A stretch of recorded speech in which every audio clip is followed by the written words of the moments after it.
Welcome back everyone. Omar here from Naples Acura. On this segment of Tech Tuesday, we're gonna go over the inflator kit that comes standard in all our new Acuras.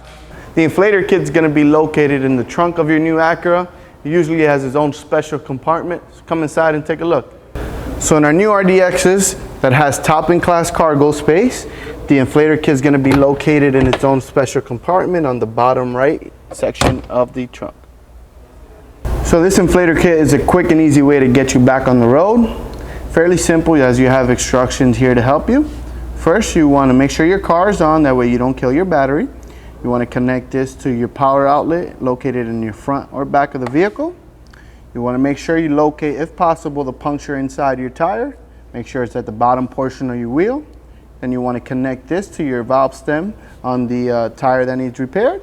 Switch this dial over to repair, flip it on, and make sure you watch the PSI ratings to get to the accurate PSI level located on the side of your driver's door. After those steps, you want to make sure to come visit your local Acura dealership to make sure you get that tire squared away.